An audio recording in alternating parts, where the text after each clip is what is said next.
Welkom graad 7's. Wel, dink net gou vir 'n sekonde hieraan. Jy bestudeer tans een van die mees komplekse, asembrowende ekosisteems op aarde. En nee, dis nie 'n tropiese reënwoud of die diepsee nie. Dis die menslike liggaam. Vandag bring ons vir julle 'n opvoedkundige verduideliking oor 'n ongelooflike biologiese masjien, jou voortplantingsstelsel.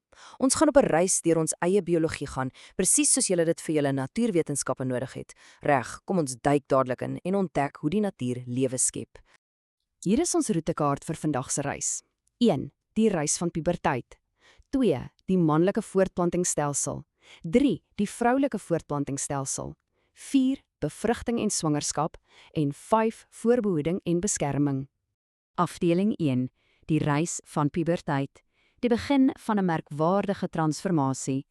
So wat presies is puberteit? As jy net een ding vandag neerskryf, laat dit wees.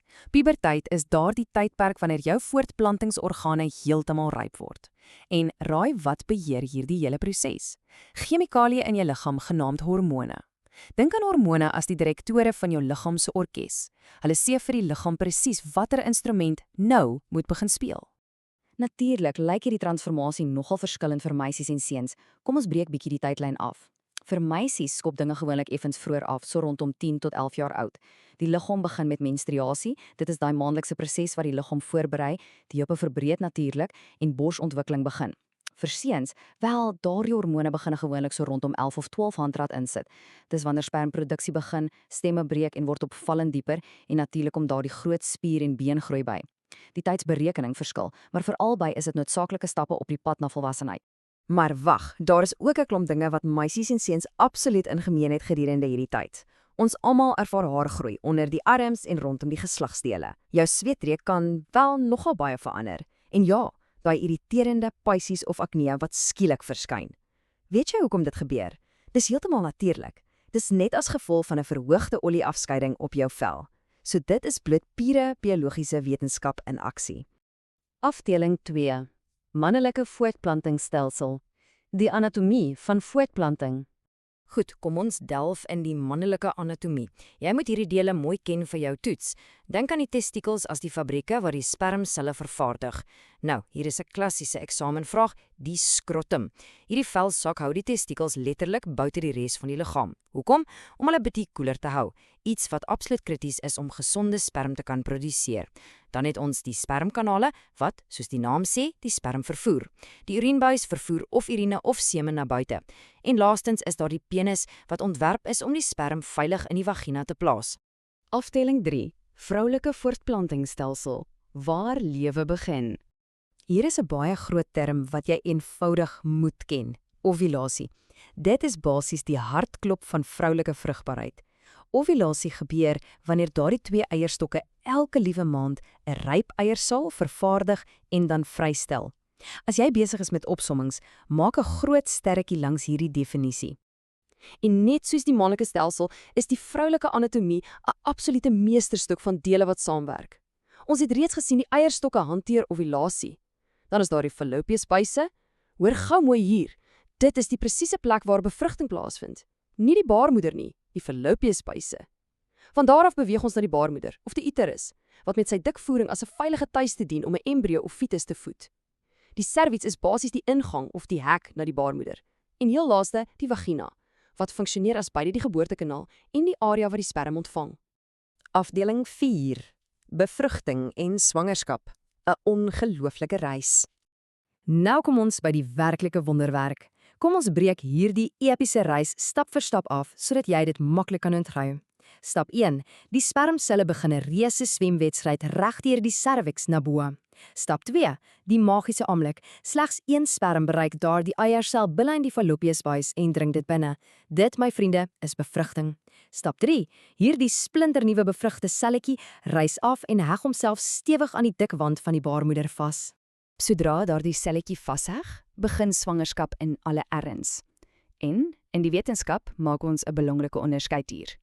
Vir die heel eerste 2 maande noem ons hierdie ontwikkelende lewe 'n embrio. Maar sodra ons by die oorblywende 7 maande kom, verander daardie term.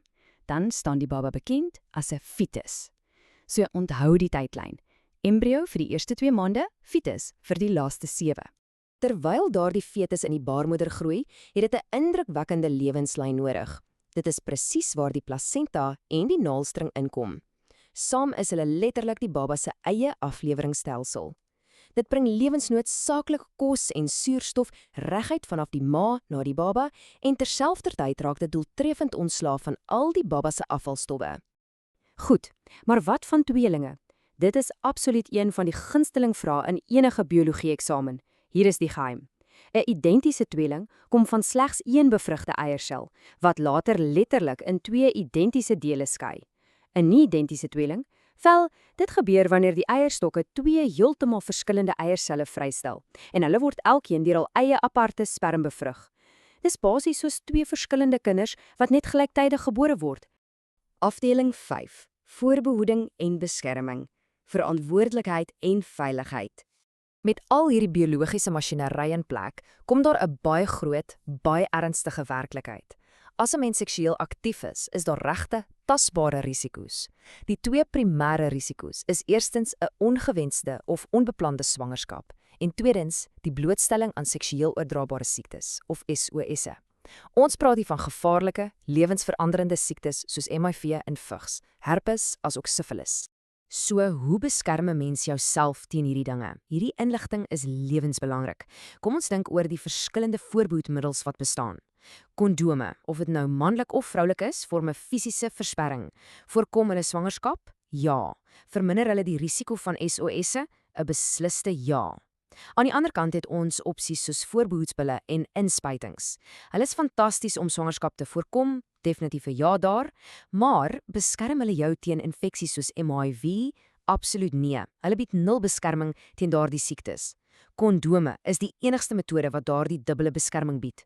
Wat ons by 'n baie spesifieke wetenskaplike definisie bring wat jy moet ken: onbeskermde seks. Dit beteken presies wat daar staan: seks sonder die gebruik van enige voorbehoedmiddels of versperrings. En dit lei tot die absolute maksimum biologiese risiko vir beide 'n onbeplande swangerskap en lewensveranderende siektes. En daarmee kom ons aan die einde van ons fascinerende reis. Jou liggaam is waarlik 'n meesterstuk van die natuur, 'n ongelooflike stelsel wat met uiterste presisie ontwerp is. Die vraag is nou net, hoe goed verstaan jy dit regtig? Ek hoop hierdie verduidelikende gids help jou om al daardie feite perfek bymekaar te sit. Gaan bestudeer jou opsommings, oefen daardie definisies in en gaan skryf 'n skitterende natuurwetenskappe eksamen. Tot die volgende keer, onthou die wonder van jou eie biologie.